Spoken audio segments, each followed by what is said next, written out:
दोस्तों एक कहावत है, सामने से चोर आए तो पहचाना जा सकता है, लेकिन जो चोर पिछले दरवाजे से आए उसका क्या करें।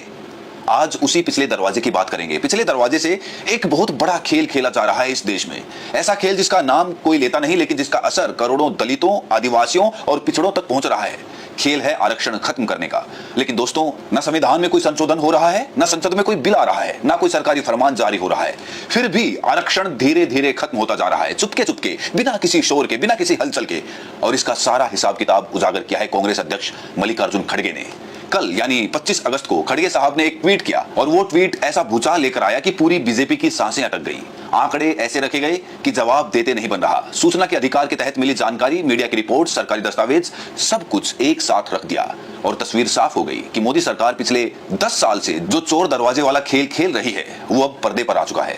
तो शुरू से समझते हैं दोस्तों की बात क्या है। खड़गे साहब ने अपनी पोस्ट में साफ साफ लिखा है कि साल 2015 में केंद्र सरकार के अधीन जो पद खाली थे वो थे 4,21,000। 2024 में यह आंकड़ा बढ़कर 8,24,000 हो गया। 10 साल में लगभग दुगना, मतलब पद खाली होते जा रहे हैं और भर्तियां हो नहीं रही।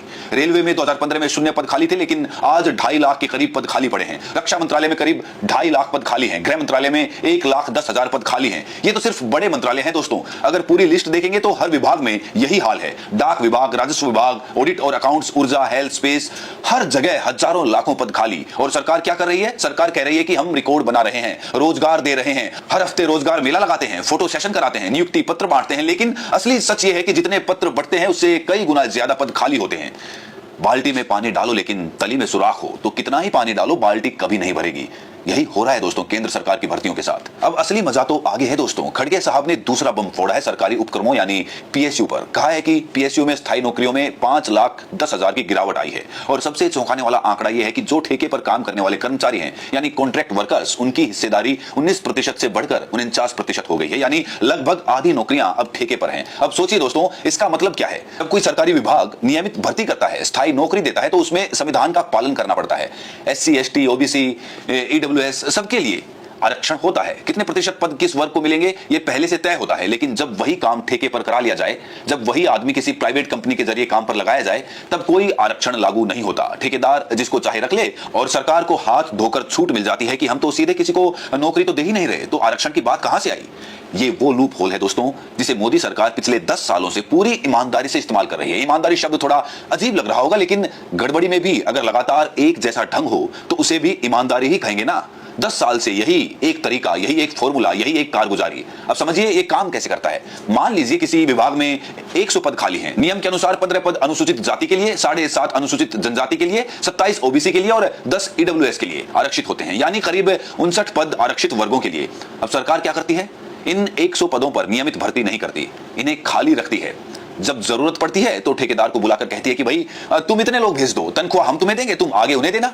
अब ठेकेदार अपने घर के, अपने मोहल्ले के, अपने जाति के लोगों को भेज देता है। कोई आरक्षण नहीं, कोई क्रीमी लेयर नहीं, कोई रिजर्वेशन नहीं। नौकरी उन्हीं लोगों को मिल जाती है जिनको ठेकेदार पसंद करता है। और आरक्षित वर्गों का बच्चा जो सालों से UPSC की कोचिंग कर रहा था, जो SSC की तैयारी कर रहा था, जो अपने घर की उम्मीदों का बोझ अपने कंधों पर उठाए हुए था, वो हाथ में डिग्री लेकर घर बैठा रह जाता है।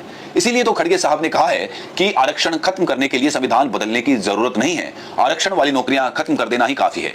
कितनी सीधी बात है दोस्तों, कितनी सटीक बात है, कितनी दर्दनाक बात है। अगर दूसरा हथियार जो मोदी सरकार लगातार इस्तेमाल कर रही है वो है निजीकरण। एयर इंडिया बिक गई, BSNL घाटे में डाला जा रहा है, रेलवे के स्टेशन प्राइवेट हाथों में जा रहे हैं, एयरपोर्ट अडानी को मिल रहे हैं, बंदरगाह अडानी को मिल रहे हैं, बीमा कंपनियां प्राइवेट हो रही हैं, बैंकों का विलय हो रहा है ताकि बाद में उन्हें बेचा जा सके। अब सोचिए दोस्तों, जब ये सारी कंपनियां प्राइवेट हो जाएंगी तो आरक्षण का क्या होगा? क्या अंबानी अपनी कंपनी में आरक्षण देंगे? क्या अडानी अपने पोर्ट पर आरक्षण देंगे? नहीं, प्राइवेट सेक्टर में आज तक आरक्षण की व्यवस्था नहीं है। तो जितनी सरकारी कंपनियां प्राइवेट होती जाएंगी उतना ही आरक्षण कागज पर सिकुड़ता जाएगा, संविधान में लिखा रहेगा, नेताओं के भाषणों में गूंजता रहेगा, स्कूल की किताबों में बच्चे पढ़ते रहेंगे, लेकिन जमीन पर इसका कोई असर नहीं दिखेगा। यही तो असली साजिश है दोस्तों। इसे कहते हैं बिना ऑपरेशन के मरीज को मार देना। अब यहाँ एक बहुत बड़ा सवाल उठता है दोस्तों। ये जो पिछले दिनों लखनऊ से लेकर दिल्ली के जंतर मंतर तक एक आंदोलन देखा गया जिसमें स्वर्ण समाज के लोग खुलकर आरक्षण खत्म करने की मांग कर रहे थे, ये क्या था? ये कोई अचानक हो जाने वाला आंदोलन नहीं था दोस्तों। ये पूरी की पूरी एक स्क्रिप्ट के तहत हुआ आंदोलन था। और स्क्रिप्ट किसकी थी? गौर कीजिए, पुलिस ने इनके साथ कैसा व्यवहार किया। कोई लाठियां नहीं भांजी गई, कोई पैलेट गन नहीं चलाई गई, कोई FIR दर्ज नहीं की गई, कोई गिरफ्तारी नहीं हुई। जबकि 20 जुलाई को जब नीट पेपर लीक के खिलाफ बच्चे संसद तक मार्च कर रहे थे, तब उन बच्चों पर किलों वाली लाठियां चलाई गई, प्राइवेट पार्ट्स पर मारा गया, नाबालिगों की हड्डियां तोड़ी गई। एक ही तरह का प्रदर्शन, एक ही तरह की मांग, लेकिन दो पूरी तरह अलग अलग व्यवहार। अंतर सिर्फ इतना था कि एक तरफ बच्चे सरकार से सवाल पूछ रहे थे, दूसरी तरफ एक वर्ग सरकार की मन की बात कर रहा था। यही तो प्रमाण है दोस्तों कि आरक्षण विरोधी आंदोलन सरकार के संरक्षण में हुआ। बीजेपी और आरएसएस के लिए ये एक टेस्ट बैलून था। देखना था कि जनता कितना विरोध करती है, कितना समर्थन देती है, माहौल किस तरफ जाता है। और जब ये देखा गया कि दलित, आदिवासी, पिछड़े वर्ग जाग रहे हैं, नाराज हैं, तब गृह मंत्री को भी सामने आकर कहना पड़ा कि आरक्षण नहीं हटेगा, कोई हटा नहीं सकता। सामने से ऐसा बयान, पीछे से ऐसी नीति, दो चेहरे एक ही चाल। अब असली बहस जो पिछले कई दिनों से चल रही है कि आरक्षण आर्थिक आधार पर होना चाहिए या जातिगत आधार पर, यह बहस 70 साल से चल रही है। और इस बहस में हमेशा एक ही तर्क दिया जाता है कि जो गरीब हैं उन्हें आरक्षण मिले, चाहे किसी भी जाति के हों। सुनने में बड़ी सुंदर बात लगती है ना, बड़ी न्यायपूर्ण बात लगती है, लेकिन थोड़ा गहराई में जाकर सोचिए दोस्तों, ये देश हजारों सालों से जातिगत भेदभाव का शिकार रहा है। एक तरफ ऊंची जाति के लोग हर तरह की सुविधाओं का उपभोग करते रहे, शिक्षा उनके पास थी, संपत्ति उनके पास थी, शक्ति उनके पास थी, सम्मान उनके पास था। दूसरी तरफ एक बहुत बड़ा वर्ग था जिसे कहा जाता था कि तुम मंदिर में नहीं जा सकते, तुम कुएं से पानी नहीं भर सकते, तुम गांव के अंदर नहीं रह सकते, तुम अच्छे कपड़े नहीं पहन सकते, तुम्हारे बच्चे स्कूल नहीं जा सकते। ये कोई कहानी नहीं है दोस्तों, ये इस देश का इतिहास है, ये देश की सच्चाई है। हजारों साल का ये अन्याय एक झटके में कैसे मिटेगा? आजादी के बाद संविधान बना, बाबा साहिब अंबेडकर ने आरक्षण की व्यवस्था दी, तब से मात्र 75-80 साल हुए हैं। 1000 साल के अन्याय की भरपाई के लिए 75 साल का समय क्या पर्याप्त है?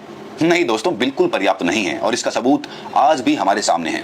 आज भी उत्तर प्रदेश, बिहार, राजस्थान, मध्य प्रदेश के छोटे छोटे गांवों में जाकर देखेंगे तो ये हकीकत आपकी आंखों के सामने खुलेगी। आज भी दलित दूल्हे को घोड़ी पर नहीं चढ़ने दिया जाता, आज भी उसकी बारात पर हमला होता है, आज भी गांव में पंचायतें बैठकर तालिबानी फरमान जारी करती हैं, आज भी अंतरजातीय विवाह करने वालों को इज्जत के नाम पर मार दिया जाता है। स्कूलों में आज भी दलित बच्चे अलग बर्तनों में खाना खाते हैं, अलग अलग जगह बैठते हैं, मिड डे मील में उन्हें अलग परोसा जाता है। कई गांवों में तो आज भी दलित मां का बनाया खाना ऊंची जाति के लोग, बच्चे नहीं खाते। ये 21वीं सदी है, ये विश्व गुरु का देश है, ये वो देश है जो चांद पर पहुंच गया, मंगल पर उपग्रह भेज रहा है, लेकिन गांव गांव में अभी भी अंधकार है, अभी भी जातिवाद जिंदा है, अभी भी छुआछूत मरा नहीं है। तो जब जमीन पर यह हकीकत है, तब आरक्षण को जातिगत आधार से हटाकर आर्थिक आधार पर कैसे किया जा सकता है? ये तो सरासर धोखा होगा उन करोड़ों लोगों के साथ जो सदियों से इस अन्याय के शिकार होते रहे हैं। अब यहां तर्क आता है कि गरीब स्वर्ण भी तो है दोस्तों, उनका क्या? हाँ बिल्कुल है, और उनके लिए मोदी सरकार ने ईडब्ल्यूएस के तहत 10% आरक्षण की व्यवस्था पहले ही कर दी है। तो जब आर्थिक आधार पर आरक्षण मिल ही रहा है, जब गरीब स्वर्णों के लिए अलग से 10% का प्रावधान है,